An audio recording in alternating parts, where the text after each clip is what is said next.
ఈరోజు నేను సింపుల్గా సున్నుండల తయారీ విధానాన్ని చెప్పబోతున్నాను. అంటే ప్రాసెసింగ్ మొత్తం మీకు ముందుగా నేను చెప్పలేకపోయాను కానీ ఫ్రెండ్స్, దీనికి కావాల్సిన మినపగుళ్ళు, పంచదార, జీడిపప్పు, బాదం పప్పు, నెయ్యి.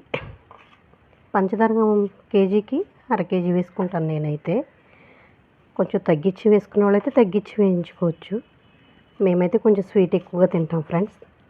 అందుకని నేను కేజీకి అర కేజీ పంచదార వేసుకొని దాంట్లో జీడిపప్పు, బాదం పప్పుని నేతిలో లైట్గా వేయించుకున్న తర్వాత దాన్ని పొడిలా చేసుకుని ముందుగా పట్టుకున్న ఈ మినపప్పు పంచదార కలిపి పడతాను.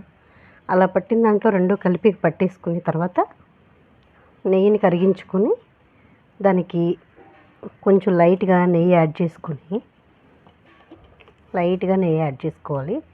ఎక్కువ కాదు ఫ్రెండ్స్. నేను ఆల్రెడీ ఒకసారి చేసింది మిగిలింది ఇంట్లో ఉంటే దాన్ని సరదాగా ఏదో మీతో షేర్ చేసుకుందామని ఇలాగా చిన్నగా ఒక బ్లాగ్ తయారు చేద్దామని చేస్తున్నాను. ఇలాగా చేసుకుని మీరు జీడిపప్పు బాదం పప్పు వేసుకోవడం వల్ల చాలా టేస్టీగా ఉంటుంది ఫ్రెండ్.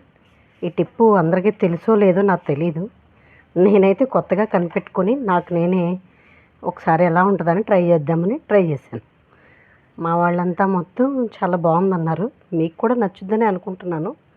ఇలాగా చిన్నగా ఉండల్లా చుట్టుకుని ఎక్కువ నెయ్యి వేసుకుంటే బాగా ఆయిలీగా ఉంటుందని చెప్పి నేను తక్కువ క్వాంటిటీలో నెయ్యి వేసుకుని ఇలాగా చేస్తున్నాను.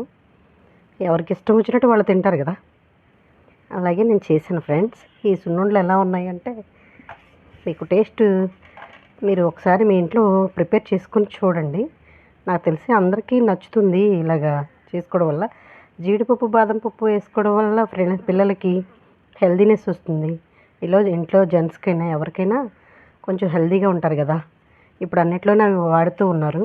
నేను సరదాగా ఈ బ్లాగ్లో పెడదామని పెట్టాను. నచ్చినట్టయితే లైక్ చేయండి, షేర్ చేయండి, కామెంట్ చేయండి ఫ్రెండ్స్. Thank you.